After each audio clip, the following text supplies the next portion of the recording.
Hola a todos.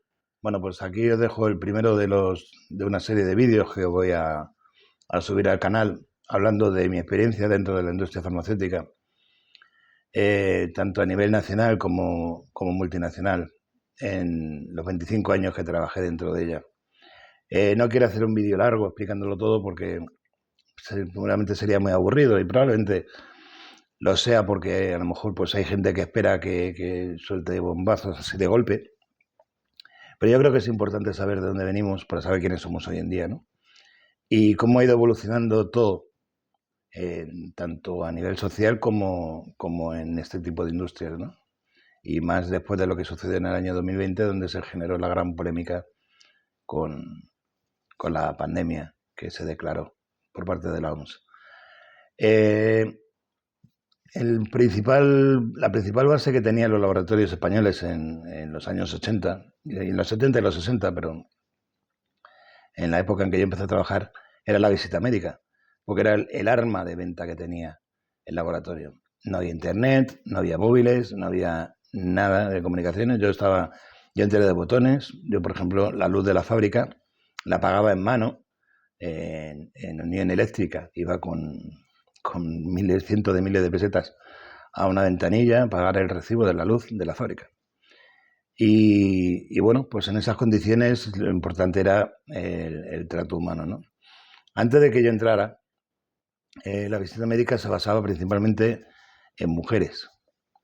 La gran mayoría solteras, porque las casadas todavía necesitaban, hasta el año 75, necesitaban el permiso marital para poder trabajar.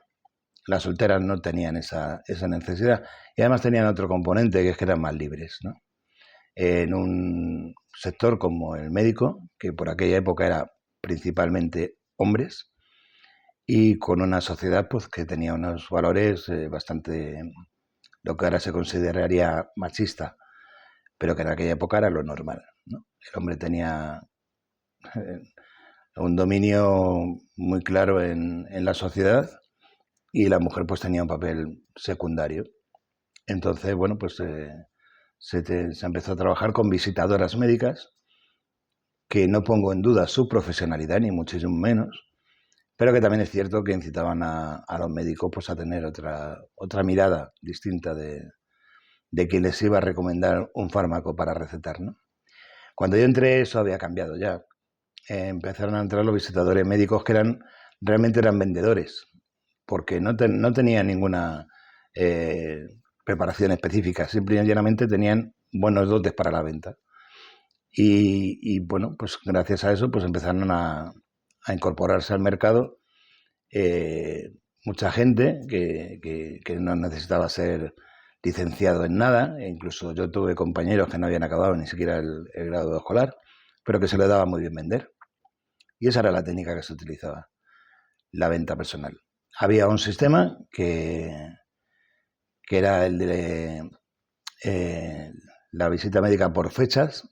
Cada laboratorio se le marcaba unas fechas para ir a los determinados centros de salud o a los hospitales, para que no se juntaran todos de golpe en el mismo sitio y en donde había pues médicos más interesantes, sino que bueno, aquello fuera rotativo.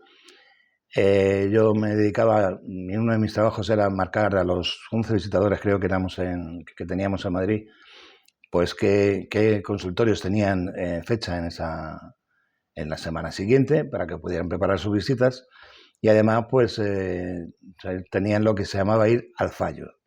Es decir, podían ir a un centro de salud, aunque no tuvieran la cita, y si fallaba alguno de los visitadores, que eran 3 por consultorio, pues se podían quedar y visitar a los médicos tantas veces como fuera necesario, ¿no?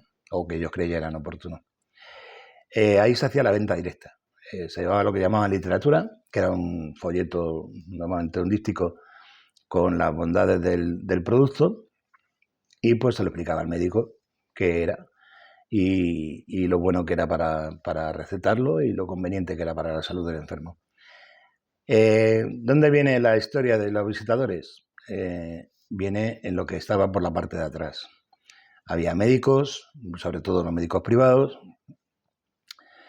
que, bueno, pues se les hacían ciertas favores o se les incentivaba, digámoslo así, de alguna manera para que los productos del laboratorio que el visitador representaba fueran los más recetados, ¿no? Entonces, pues, bueno, todos los médicos en aquella época, si recordáis, bueno, pues atendían por turno, no había cita médica como ahora, cita previa, que ahora hay que esperar 14 días para que te vea el médico, ¿no? Tú ibas al médico, si había mucha gente o no había mucha gente, te daban un numerito, pedías la vez y ya está, ¿no? Y asistías al médico.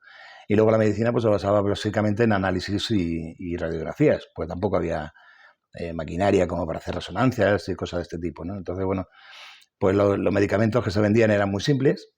En España patentes había muy pocas. Se aprovechaban las patentes extranjeras cambiando cualquier pequeña parte de la formulación o de la sintetización del principio activo, y con eso pues se podían comerciar productos que que estaban triunfando, entre comillas, en otros países, ¿no? En el caso concreto de donde yo trabajaba, en Navalló, el frenador era el producto estrella. Ese sí era una patente nacional, se desarrolló en las instalaciones del laboratorio y marcó un hito en la historia de España porque fue el producto más vendido durante muchísimos años. Y ahí viene otra historia que os contaré después, qué impacto supuso eso en la seguridad social que financiaba esos fármacos, ¿vale? Pero aparte de eso, pues teníamos otros productos, como era pues, productos para la ansiedad. Se basaba también mucho en los complejos vitamínicos. Teníamos el Prevalon, teníamos el Citrovit, que era vitamina C, los Amplex, que eran una patente extranjera, que eran vitamina A, vitamina C, vitamina B12, bueno, este tipo de productos, y algún producto hospitalario también. Y bueno, pues los visitadores médicos, ¿qué hacían? Pues iban a visitar al médico y ese médico era, digámoslo así, una fuente de recetas. Pues había, bueno, por supuesto en todas las mesas de los médicos había agendas, bolígrafos, relojes de mesa, carteras de maletines de piel. Eso era lo normal, ¿no? Pero luego cuando había un médico que era digámoslo así, con palabras llanas, un chollo para el laboratorio, pues venían los incentivos como pues, los gastos de viaje para un congreso médico en Nueva York, acompañado de su mujer, en hoteles de 5 estrellas, gastos pagados, billete de avión, etcétera, etcétera, ¿no? O simple y llanamente se financiaban estudios de los fármacos que se vendían, pues haciéndole rellenar fichas de pacientes para luego poder, o sea, cuando un médico daba un fármaco a un paciente, pues rellenaba una ficha de cómo le había ido. Y eso se le entregaba al laboratorio y se consideraba un estudio clínico que también se pagaba. Uno de mis trabajos, como entonces ya os he dicho, yo pagaba la luz en mano, uno de mis trabajos era llevar los cheques a los médicos. Y yo llevaba cheques de aquella época de 250.000 pesetas, un $250.000 de pesetas, cuando yo, por ejemplo, mi sueldo en aquella época era 12.000 pesetas. Era lo que yo ganaba como botones, y yo he repartido cheques de 250.000 y otras cifras más escandalosas todavía, ¿no? Eso, aparte de, bueno, pues a lo mejor alguna colección de sellos exclusivos que se sabía que iban a tener su revalorización, alguna que otra joya tipo zapatero también caía, etcétera, etcétera. Y bueno, pues evidentemente la venta se notaba, ¿no? Todo aquello. ¿Cómo se comprobaba la venta? Pues claro, era muy difícil, no había un sistema informático para controlar nada de si el médico realmente era fiel al laboratorio que le estaba ayudando de esa forma, ¿no? Pues se controlaba a través de las farmacias. Se intentaba no vender a las cooperativas, se vendía directamente a las farmacias, no como ahora, que se vende a las cooperativas. Se intentaba vender a las farmacias y luego uno de mis trabajos era acercarme por determinada farmacia que me pedían los visitadores para que me enseñaran. No sé si recordáis, en aquella época, cuando te recetaban un medicamento, el farmacéutico recortaba lo que llamaban el cupón precinto y lo grapaba a la receta que le había dado el médico, ¿no? Entonces, uno de mis trabajos era acercarme a las farmacias próximas a un determinado centro de salud, o un hospital, a un sitio donde se pasara consulta médica y pedirle al farmacéutico, a cambio también de algún que otro favor que se le hacía. Por aquella época, pues, por ejemplo, algo muy valorado era una televisión en color o un vídeo de VHS o beta. Eran regalos muy valorados que valían 100.000, 125.000 pesetas. Y te dejaban ver los cupones precintos que tenían esa farmacia para poder cobrar el reintegro de la Seguridad Social, ¿no? Y con eso controlaba si el médico pues, estaba cumpliendo las expectativas que el visitador médico había implantado. O sea, le había facilitado, ¿no? ¿Era lícito? En aquella época era lícito, se podía hacer. No había ninguna ley que lo prohibiera. Y bueno, pues gracias a eso los laboratorios más fuertes pues fueron los que más crecieron.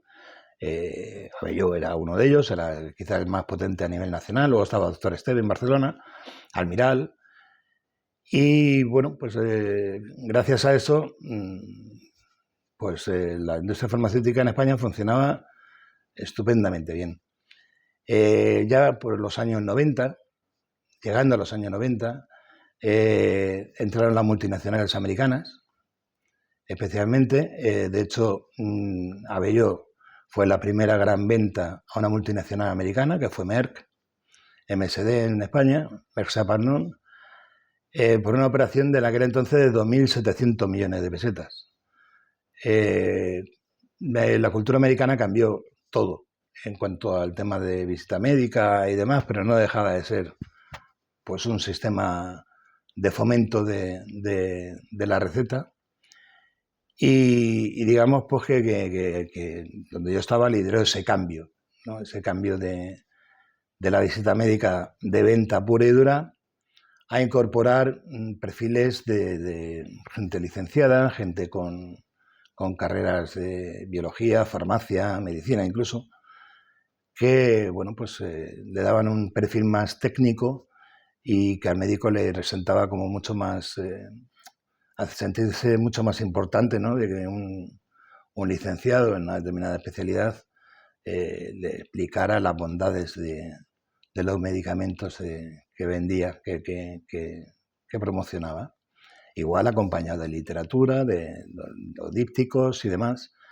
Pero ahí ya cambió a que no todos los visitadores vendían de todo, como en la época en la que yo entré, sino que se empezaron a especializar, ¿no? Había visitadores de cardiología, había visitadores de medicina primaria, había visitadores de endocrinología, bueno, pues cada uno tenía su especialidad y lo más importante empezaron a ser los hospitalarios.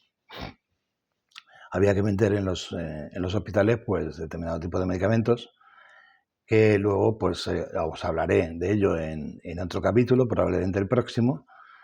Tenían otras ventajas adicionales, como era el tema de adicciones, como era bueno, pues el tema de la automedicación, que entonces en España existía, y para ello, por ejemplo, se daban lo que llamaban muestras. Muestras eran medicamentos de venta en los que se anulaba el cupón precinto para que no se pudiera mezclar con las recetas que los farmacéuticos daban para el reintegro de la Seguridad Social. Se anulaba con un rotulador y ya está. Y se le entregaba a los médicos para que probara en pacientes el resultado de ellos, ¿no? Esos medicamentos, en la mayoría de los casos, ya no hablo de Abelló, hablo de la industria en general, eran medicamentos que generaban adicción. Y como todavía existía el autoconsumo, es decir, tú podías ir a la farmacia y si el farmacéutico no te ponía pegas, te podía dar cualquier cosa, te podía dar un antidepresivo, te podía dar un tranquilizante, te podía dar, bueno, lo que fuese, pues eso empezó a generar una adicción importante en la población. En España quizá el impacto fue menor, ¿no? Pero en Estados Unidos hubo hasta sanciones, que también os contaré en otro capítulo cuando empecemos a hablar de esto de las adicciones y las sanciones. Hay un laboratorio que ha sido el pionero y el líder en este tipo de actividades, que fue Pfizer, sigue siendo Pfizer. Y bueno, pues eso cambió la visita médica, ¿no? Luego, por otro lado, empezaron a prescindir un poco de lo que era el tema de venta directa, es decir, de ir a la visita, y empezaron a reclutar a licenciados de la Facultad de Medicina, psiquiatras, psicólogos, etcétera. Bueno, los psicólogos menos porque no podían recetar, aunque sí podían influir. Cardiólogos, en donde una vez que acababan la carrera, acababan el MIR y ya tenían su plaza como médico, pues se lo llevaban a unos congresos espectaculares en Ibiza, en Punta Cana, en Marrakech, en sitios así, 5 o 6 días a tutiplén, donde le daban una serie de charlas, un relojito de a lo mejor pues 500 euros de recuerdo, la joya de zapatero, de cortesía. Se lo pasaban fenomenal porque todo era, bueno, pues un ratito el congreso por la mañana y luego el resto de la fiesta, con todo pagado por el laboratorio. Y esos médicos, pues salían evidentemente con el síndrome de Estocolmo, ¿no? Eran íntimos amigos del laboratorio que se lo estaba pagando. Y hoy en día esa es todavía una de las técnicas que se siguen utilizando. Y la otra, que lo hemos vivido en el año 2020, es el supuesto pago de investigaciones científicas o proyectos científicos que financian los laboratorios sobradamente y que hacen que algunos especialistas pues se vuelquen también con determinado tipo de empresas, ¿no? Eso, por ejemplo, lo hemos vivido en el año 2020, donde habéis visto a personajes mediáticos salir continuamente en televisión apoyando el tema de lo que no se puede nombrar, y que, bueno, luego en los portales de transparencia, porque ahora es obligatorio poner en los portales de transparencia de los laboratorios las donaciones que las marcas han hecho, los laboratorios han hecho, para financiar pues un proyecto científico en concreto, que puede ser, pues yo qué sé, a un virólogo le pueden pagar un proyecto por reducir la obesidad, por ejemplo, ¿no? Y ese proyecto, pues a lo mejor cuesta 300.000 euros, 400.000, quién sabe, ¿no? Eso está en los portales de transparencia, o debería de estar en los portales de transparencia. Le echaré un ojo a ver si puedo sacar información de ahí y haré otro vídeo también de lo que se ha estado pagando y soltando, especialmente en los últimos 20 años, que es donde ha empezado este boom de la financiación, ¿no? Y bueno, pues esto es un poco lo que os quería contar de la visita médica, muy resumido. Me hubiera gustado hacer el vídeo en directo, pero lamentablemente no me encuentro en condiciones de aguantar un rato ahí frente a la pantalla. Lo hago más cómodo aquí ahora a mi ritmo, pero empezaré a hacer programas en directo para que podáis preguntarme, podamos intercambiar opiniones e incluso compartir experiencias si las tenéis, ¿no? Hoy me han propuesto la de una persona que también, bueno, bastante influyente en las redes, especialmente en Telegram, que tiene bastante información sobre el tema inmunológico y demás, y que, bueno, pues se puede compartir en esta serie de vídeos que quiero subir para hablar de lo que yo viví, de lo que otros vivieron y de lo que desde fuera se ve. Yo creo que todos los que me estáis viendo, porque los que me seguís, pues estamos todos en la misma dimensión, ¿no? En el mismo barco del pensamiento crítico y de no creernos todo lo que nos cuentan. Muchos ya sabíais que esto existía, pero bueno, yo lo puedo confirmar, lo que yo viví, ¿no? Y para acabar, pues mira, os voy a contar una anécdota curiosa, pues como final del vídeo, porque aparte de todas estas cosas que yo tenía que hacer, preparar, entregar los cheques de viaje, que le llamaban, se llamaban cheques de viaje, o entregar las muestras médicas, que eran paquetones de productos, también estaba cobrar facturas. Iba a cobrar las facturas a las farmacias y a las consultas de los médicos privados, ¿no? Entonces una vez me tocó ir a cobrar a la consulta de un ilustre ginecólogo que se llamaba doctor Julio Iglesias Púa. Era el padre de Julio Iglesias. tenía una clínica en Madrid, creo recordar que en la calle Velázquez, y nos compraba mucho Prevalón, que era un complejo vitamínico que utilizaban los jugadores del Real Madrid. El doctor Iglesias tenía mucha relación con Bernabéu. De hecho, como sabéis, Julio Iglesias empezó jugando de portero en el Madrid hasta que tuvo un accidente y tuvo que retirarse del fútbol. Y bueno, pues fui a cobrarle esa factura, ¿no? Me atendió la enfermera que tenía, me dijo que no había llegado todavía, vuelve dentro de un rato. Volví a media mañana, el doctor Iglesias no había llegado todavía, vuélvete a última hora a ver, porque no sé qué ha podido pasar. Acordaros que en aquella época no había móviles, ni había internet, ni redes sociales como X, que en el momento te enteras de todo. Y volví a la última hora del día y el doctor Iglesias pues no había aparecido. Bueno, pues nada, me fui, se lo dije a mi jefe, mira, no he podido cobrar porque ha pasado esto. Me fui a mi casa y cuando pongo la televisión, el telediario, pues me entero que la habían secuestrado.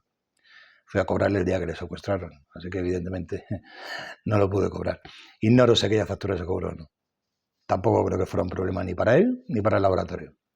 Bueno, pues nada, espero que os haya aportado algo de luz mi experiencia.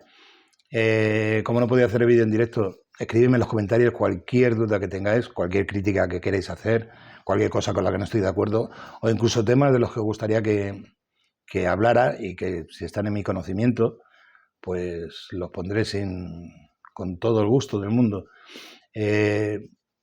Me podéis preguntar de todo, porque yo fui una de las últimas, una especie a extinguir, yo entré de botones y fui ascendiendo por meritocracia, que es como le llaman ahora, ¿no? De botones pasé a producción, de producción pasé a control de calidad, de control de calidad pasé a administración, volví otra vez a producción, pero ya como supervisor, y al final pues acabé siendo gerente de producción de un departamento de 100 personas en una multinacional americana que era MSD. Con lo cual, pues bueno, pues conozco bastantes cosas.